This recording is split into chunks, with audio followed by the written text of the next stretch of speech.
All right, well, welcome. Glad to see you folks here. I know it's the beginning of fall break and some people are probably out of town, but I'm glad that you're here. We're going to begin this morning with a prayer, and it's actually the opening lines of Psalm 130. The Lord be with you. Out of the depths we cry to you, O Lord.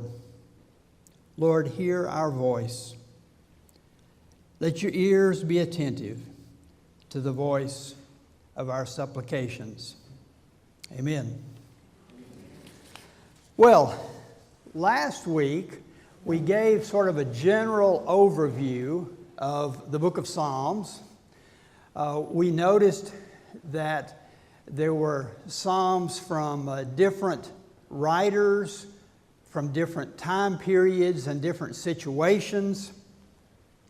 We noticed that the book grew over a long period of time. And we noticed that there were various types of psalms that were included in the final book that we have today. Psalms of praise, royal psalms, and then especially psalms of lament, which are the largest category.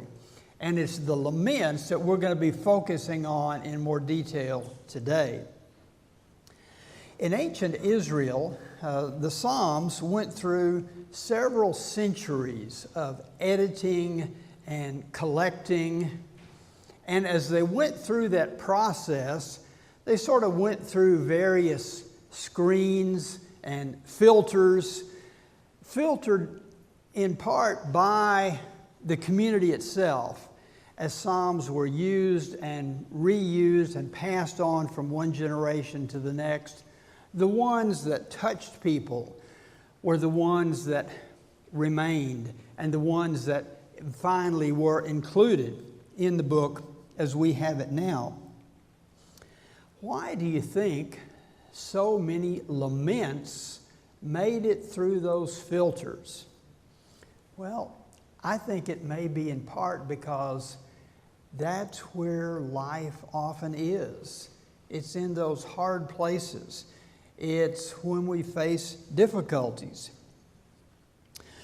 I think we sometimes assume that in Bible times, people were seeing miracles every day. They were hearing prophets preaching. And so it would have been easy to have faith back then. But if we look carefully at the Psalms, I think we discover that really wasn't the case.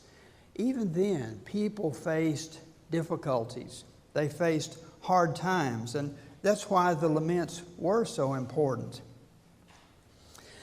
I think sometimes we think that, we're in one of those periods that's sort of in between the great acts of God. We hear about the things God did in the past, of course, in times of the Old Testament and the New Testament. We even think about the Reformation and all the great things that were happening there. Even if we think about the history of Holy Communion, we think about the great people of faith that started this church on this hill when there was nothing else around in this neighborhood. And we have great plans for the future, for things that are going to happen there. But what about right now? We're sort of in between. And I think sometimes it's the pressures of the everyday life that kind of wear us down. If that sounds familiar, then maybe the laments are still important to us. The laments are those psalms that cry out to God because something is just not right. We all have kind of a general idea about how life is supposed to work. You work hard, you're honest, you try to do the right thing, and in general, life is going to work out pretty good. That's the way we think things are usually supposed to go. But what happens when things don't go that way? What happens when there are problems. And the Psalms of Lament call out to God because something has gone terribly wrong with that plan that we all have in mind, with sort of the way life normally goes. Walter Brueggemann has done a lot of study on the Psalms, and he's presented sort of a unique way of thinking about the Psalms and organizing them. And he suggests that there are three major categories of Psalms that we should think about. He suggests that we can think in terms of Psalms of orientation. And those are the Psalms that deal with sort of everyday life. You know, God has given us His law and His instructions, and He's given us the wise path to follow in life. And if we follow that path, things work out pretty well. Things are pretty good. There's kind of a balance and an equilibrium to life. And those are the Psalms that Brueggemann calls the Psalms of orientation. Things are basically stable, basically okay. However, we know life doesn't always run exactly that way. And so there's a second group that he calls the Psalms of disorientation. And that's basically the laments when something isn't right, when there's catastrophe, when there's famine, when there's crisis, when there's persecution or death or whatever it may be. Things are not right. And so the person cries out to God out of this situation of disorientation. And then his third category is what he calls new orientation. That's when you have come through the crisis and you've come out on the other side, and now you have a faith that's stronger and deeper, and you understand the crisis, and you come out on the other side and have faith that's moved beyond. So he sees it as sort of a progression, although we'll talk about that, and it doesn't always progress in a straight line. But those are the three categories, and I think that's very helpful as a way of thinking about the Psalms. And I appreciate what Brueggemann has done. He's published a number of books on the Psalms, and I wish we could have heard him talk about the Psalms when he was here with us a couple of years ago. But we didn't get to do that. So I have spared no expense, and I've brought him to speak to us this morning. So let's listen for just a minute. Almost 1/3 of the 150 Psalms are laments, complaints, protests. That's a lot. And for most of the church, Anglicans probably are a little bit different, but not much. For most of the church, the only psalm of disorientation that we use is Psalm 22, because we can't avoid it, because Jesus quoted it on the cross. So it does come up in the lectionary and in the liturgy, but we, by and large, are free to neglect those others. So what we do is to deny the rhetoric of the church, the language of disorientation. And as I said last night, I believe that blanking out that third of the book of Psalms invites people to great guilt. So if something's wrong, it's my fault. Or it invites people to great denial that I have to keep pretending it's working when in fact it is not working. So what I want to suggest is that what the Psalms of disorientation do is to lift up and call attention to the reality of human loss and human pain without making moral judgments about it, about whose fault it is. It is simply a given of human life that needs to be processed theologically.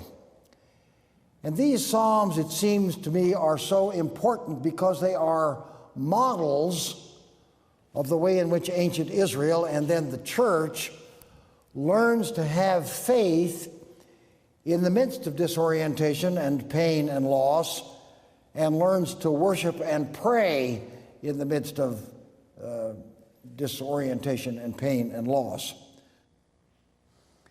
Well, that's just a little sample of his thoughts on the Psalms of Lament, or disorientation, as he calls them. I think sometimes when we think of the term lament, we think of, moaning and crying and complaining. But the lament Psalms are really much more than that. There's a certain pattern to many of the laments. They cry out to God, and they cry out with a purpose. They cry out to God because the psalmist believes God can do something about this terrible situation that the person is in.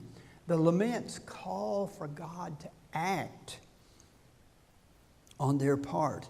Israel believed that God had acted for them in the past. God had delivered them from Egyptian slavery. God had taken them across the wilderness. God had brought them into the land. God had acted for them at various times, and they call on God to help them again, just like He did in the past. Now, of course, the Psalms are poetry, and they very often use special language. Poets use highly symbolic language. They use elevated speech. They use hyperbole. That means exaggeration for effect, to make an impression. And so often they call on God using this kind of language. God, wake up! Like He's fallen asleep and we have to get His attention. Or, why have you forgotten us? That kind of thing. For example, and I note just a couple of verses here. In Psalm 7 and verse 6, it says, "Awake, O my God." Psalm 59 says, "Rouse yourself, wake up." So the psalmists are trying to get God's attention. It's an attempt to motivate God to do something on their behalf, to change the situation. And there is the belief that God can change things if we can just get His attention and motivate Him, convince Him to act on our behalf. So that's part of what's going on in this language of the laments. Now, a lot of the laments probably grew out of very real crises in the lives of individuals. And they were crying out to God because of some problem in their own life. Unfortunately, or maybe it's not so unfortunate, but at any rate, in many of the laments now, we can no longer identify exactly what the crisis was that they were dealing with. It's usually fairly general language, but perhaps that's good in a way, because then people in later generations, and even we, can identify with those Psalms. Even if we're in a crisis that's a little bit different from the crisis that they had, we can still identify with that feeling of calling out to God, needing God's help. And so we can identify with these prayers that were spoken in the community so long ago. Now, the laments usually follow a particular pattern. Scholars have looked at a lot of the laments and have noticed that these are typical elements that usually occur. You know, the editors didn't leave us an explanation, to say every lament is going to contain these elements. It's simply by reading the laments and looking at them and seeing that these things tended to occur over and over again that scholars have put together this pattern. But these are typical things. Usually it begins with an address to God, calling out to the Lord or to God. And then it's usually followed almost immediately by some complaint. God, you've forgotten us. God, you've turned away your face. You're asleep. We need your help. That sort of thing. Some kind of complaint about what's happening. And then, very often, there's a confession of trust. God, we have trusted you in the past. We're trusting you now. And then the petition. And that simply means, what is it the psalmist wants God to do? God, I want you to deliver me from my enemies. I want you to heal this disease, or whatever it may be. But there's something they're asking for in this lament. And then, and this is sometimes the surprising part to us, then there's often words of confidence that we believe that God is going to do something about this.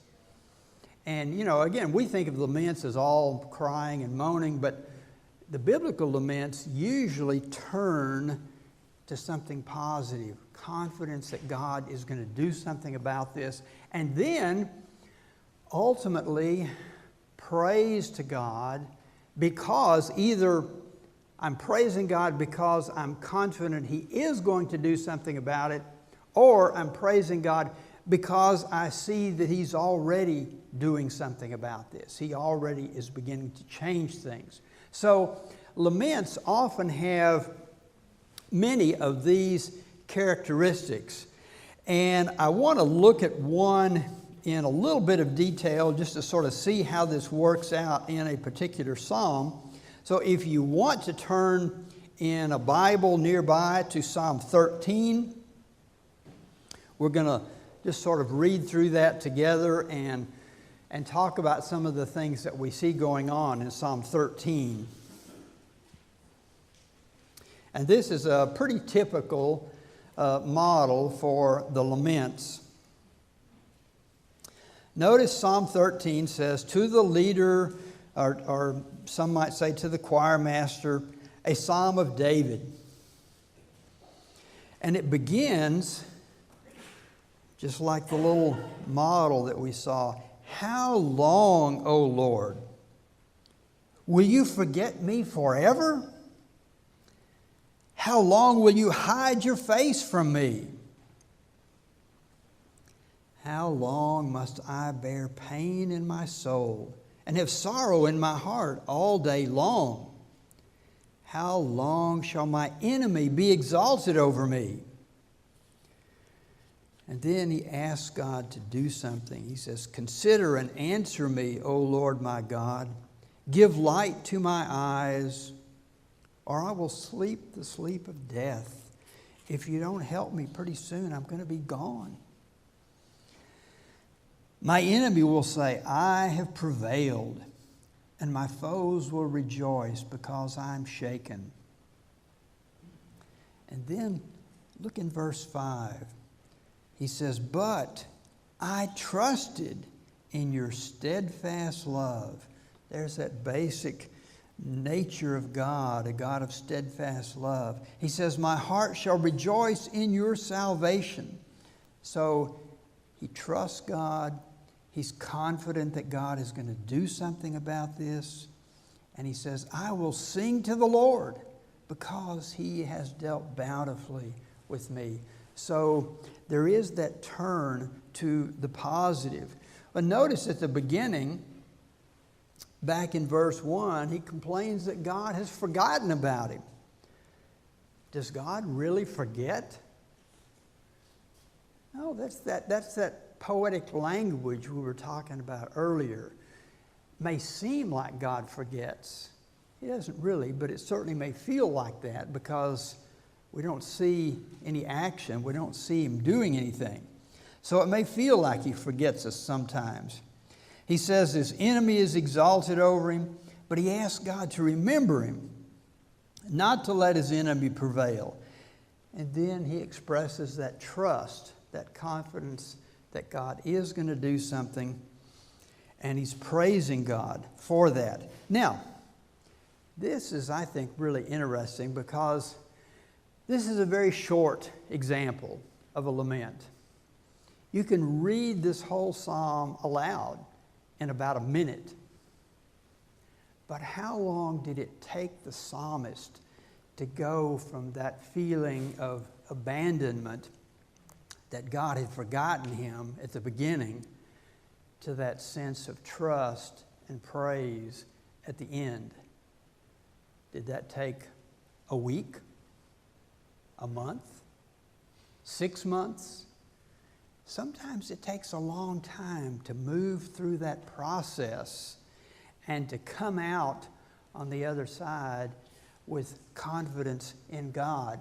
So I think we have to keep that in mind, that the psalmist is expressing all these things as if they happen all at once. But we know in real life it doesn't always happen that way.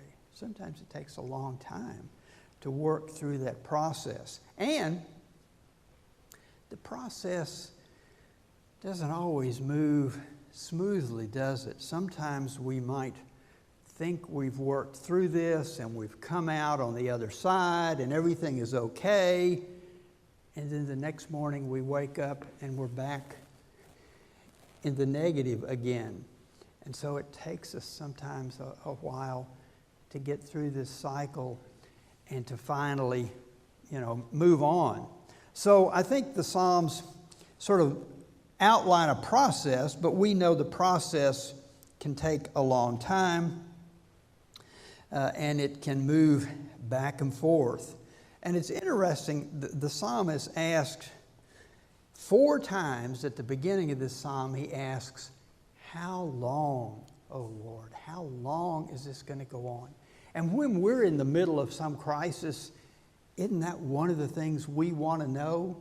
How long is this going to last? How long am I going to have to endure this? If we knew the end point, sometimes we could sort of figure, okay, I can hold on if I just know where the end is. But if we don't know, it makes it really hard. So how long is one of the big questions that comes up in the laments. The other one that I think we hear a lot and is expressed sometimes in the Bible is why? Why did this happen to me? I can remember when I was in high school, friends of our family, as far as I know, they didn't have any religious connections, didn't go to any church anywhere, hadn't for probably decades. And then one day the man got terribly ill, and it was pretty clear he was not going to recover.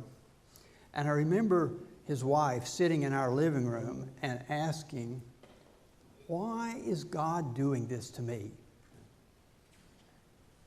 Probably hadn't thought about God in years, but now, why is God doing this to me?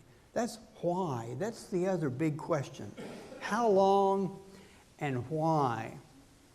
When I used to teach, I would tell my students, my young ministry students, if someone hasn't come to your office and sat down and asked, "Why is God doing this to me?"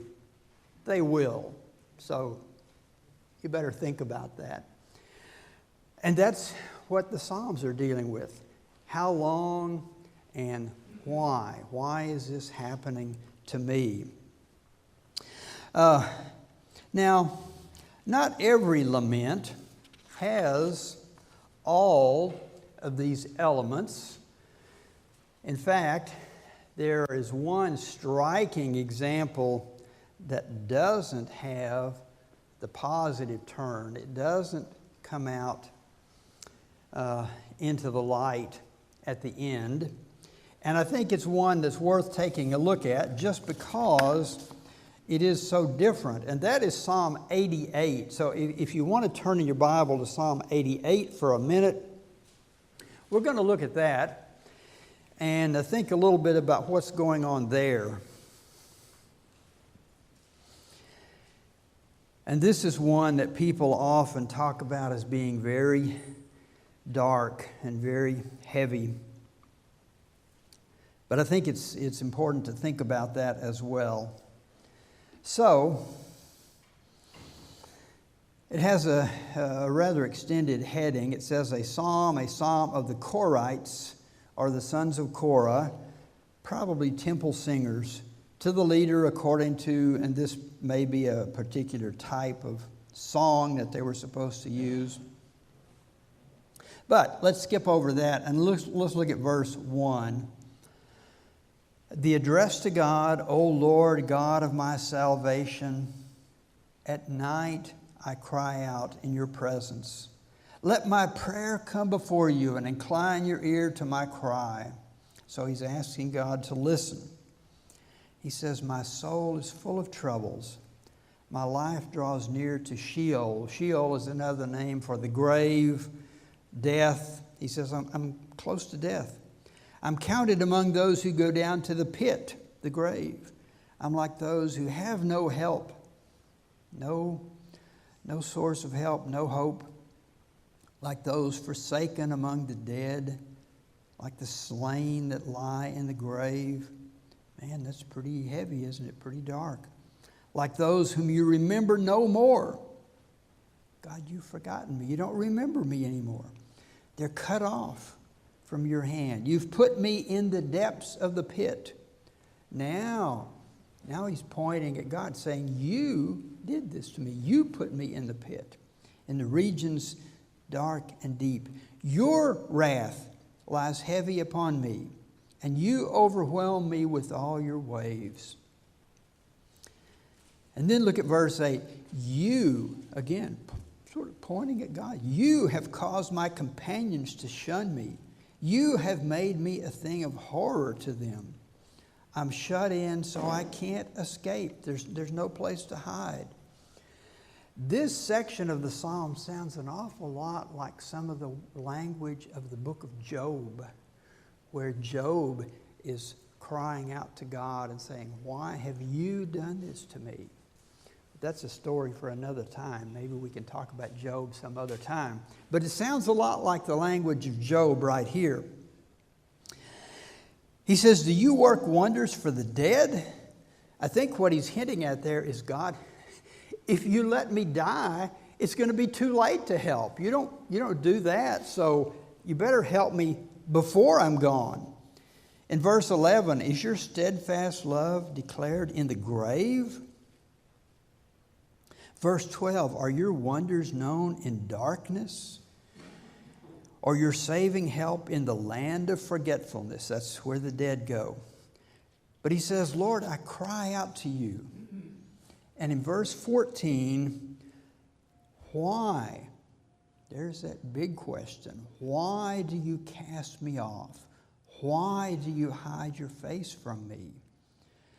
He feels like God has abandoned him. Wretched and close to death from my youth up, I suffer your terrors. I'm desperate. Your wrath has swept over me. Your dread assaults destroy me. They surround me like a flood all day long. From all sides, they close in on me. The psalmist just feels completely overwhelmed. You have caused friend and neighbor to shun me. My companions are in darkness. And that's the end. Wow, that's pretty heavy, isn't it? That's pretty dark. There's no turn to the positive at the end. There's no assurance that God is going to do something. Well, what do we say about a psalm like that ends with the psalmist so low? I'd say a couple of things about this psalm. One, sometimes that's where we really are. Sometimes that's the way we feel. We don't feel like there's any hope. We don't feel like there's going to be anything positive. Sometimes that's where real life is. But the second thing I would say is maybe there is a ray of hope because the psalmist is actually expressing his thoughts to God. He's praying to God, and that in itself suggests he has some hope that God could do something about this. If he didn't have any hope, there wouldn't be any point in even expressing it to God. So maybe by the fact that he does pray, that he does pour out his heart to God, maybe that in itself expresses a little bit of hope for the future. So Psalm 88 is about as dark as it gets. And we'll look at some others next week where the whole community cries out to God. And then we're going to look next week also at some of those really hard psalms where the psalmist calls for bad things to happen to their enemies. Those are some of the toughest ones. And we're going to look at those next week. So hang on to that. But this is about as dark as the Psalms typically get. Now, in the Old Testament, the relationship between God and his people is usually expressed in the language of a covenant. And covenant is not a word that we use a lot in modern terminology. But maybe if we thought of it in terms of a partnership, that would be a more modern term that we could use. That analogy doesn't fit perfectly, but maybe it works to give us the idea. Now, clearly in this partnership between God and his people, there's a senior partner and there's a junior partner, but it's still a partnership. Now, if we think in terms of a human partnership, if the communication in the partnership is all in one direction, if it's all from the senior partner down to the junior partner, and all the junior partner can do is, yes, sir, yes, sir, yes, sir, he just becomes a yes man, then that partnership or that relationship is probably not going to function very well, is it? And we can say the same thing about even a marriage partnership. If the communication is all one direction, it's probably not going to be very good. But if the communication can flow both ways, it's much healthier. And in a way, that's what the laments do. The laments allow the junior partner, that's us, that's the human beings, allow the junior partner to speak up, to express concerns, to express complaints. Something is wrong here. We need to work on this.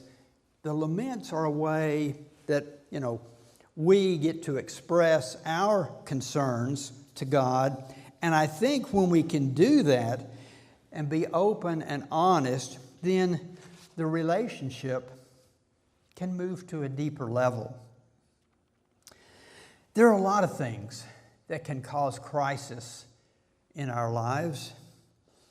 It may be one major event that hits us. It might be the loss of a job. It might be the failure of some project we're working on. It could even be a divorce, the loss of a spouse, the loss of a child. Or it could be an ongoing crisis, like the declining health of a parent. It could be struggling with something like infertility or remaining single when you really want a partner. There are all kinds of things that can cause crisis. I'm sure that all of us have dealt with things like that at different times where the laments could be helpful to us. One of the biggest issues I faced in my life was the illness of my first wife. Just a few years after we moved to Memphis, she was diagnosed with cancer. Well, she had excellent doctors. It was caught early. The prognosis was very good that it would not return. But in a few years, it did return. More treatment, another long period of remission, and then finally it returned a third time, and she passed away at age 61. Now, the thing that sort of compounded that crisis was that when she was first discovered with cancer, our son was 5 years old. And so that was a major part of his maturing, was always knowing that either his mom was sick or worrying that she might get sick again. So both of those things, her illness and our son's dealing with it, were a very dark time. And the laments, help us sometimes to express our feelings when we don't know where else to take them. And I'm very thankful, I'm very happy now that I found Cindy, and my son and his family are doing very well. And so I'm very thankful for that. But I appreciate the laments that were helpful in getting through that very difficult time. I think the laments do two things for us. First, the laments give us permission to express our feelings to God. They give us permission to cry out when we're unhappy. They say it's okay to have feelings like that. God knows you have them. You can express them. And then second, they give us the language that we need to express those things. Some of us, and especially some of us guys, we have a hard time finding the language that we need to put those things into words. And the laments help us to find the words to express our concern, our unhappiness, even our anger at what's going on. And I think sometimes the modern church has crowded out the lament. And the people that don't feel happy and joyful are kind of marginalized. As Brueggemann suggested in the little clip that we saw, people in distress are sometimes silenced or made to feel guilty or made to feel like they don't fit in. At times, I think in the church, we really don't want to hear about the struggles that people are facing. Everyone else seems to be doing so well. How can I bring up the struggles that I'm having? And sometimes when people do bring up a problem, or maybe when they're angry with God, we want to say, shh, don't talk like that. It's not that bad. It'll be okay. And so we discourage that kind of language instead of letting it come out. And I think that can lead to a sense of isolation that sometimes even can wind up causing people to leave just because they don't feel a safe place, they don't feel accepted within God's people. But Israel knew better than that. They allowed the laments to express those negative feelings. God certainly knows we have those thoughts. He sees in our hearts, and so maybe we should express them. Maybe we should acknowledge them and get them out. Our friends in the psychology department tell us that sometimes expressing those feelings and getting them out in the open is the first step toward healing, the first step toward dealing with them. And the laments help us to do that. And let me just say, I'm certainly not criticizing Holy Communion. I'm just talking about the church in a larger sense. The church in general, I think, sometimes has a hard time accepting the laments and knowing what to do with them. And let me just also say, I'm certainly not advocating that, every service should be a lament, and that in every service we should cry out of our struggles. We have wonderful blessings from God, and we should be thankful, and we should express joy for those things.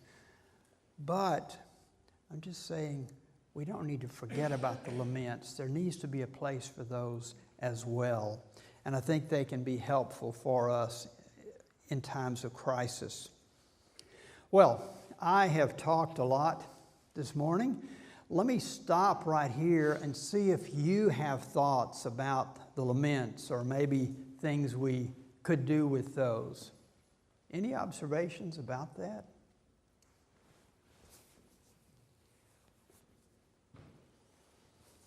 Yes, Ben.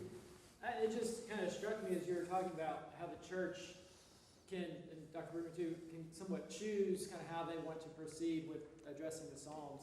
And as I was sitting and thinking about how Israel really saw that as the option was there, that once you're a part of the community of Israel, that there's kind of no, well, I'm going to go check out this community over here, this community over there. Really, it's always been kind of this holistic sense of the community of Israel, and how there had to be some kind of release space for those feelings, and that does seem like that would be an appropriate venue to kind of open that up. And I wonder too if we felt that same sense of stability in our communal life, would we trust one another to have those laments and to share those laments, and that just seemed like we can certainly choose to compartmentalize ourselves, not just our feelings, but our whole selves out of those conversations.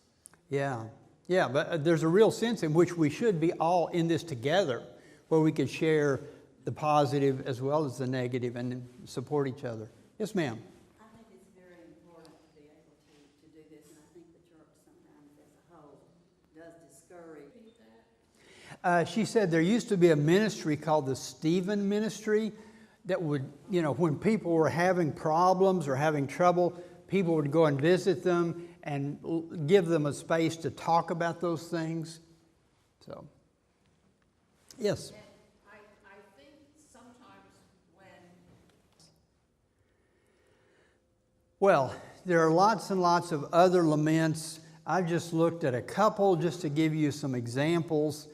You could go online and just Google Psalms of Lament, and you can find a whole long list of them. But I think, although we don't focus on them a lot, I think they're there for a reason. They're important, and there are times when we may need those in our own lives. So I just wanted to sort of suggest those and as maybe something that's helpful for us to think about. As I said, next week we're going to look at the last part of this series. We're going to look at what's called the community laments, where the whole community is in some crisis. And then we're going to look at those psalms they're called the imprecatory psalms, the psalms that sort of say, I want you to blast my enemies, that sort of thing. And what in the world do we do with those? All right, well, we got worship in about 25 minutes. So thank you very much. I enjoyed it, and we'll see you next week.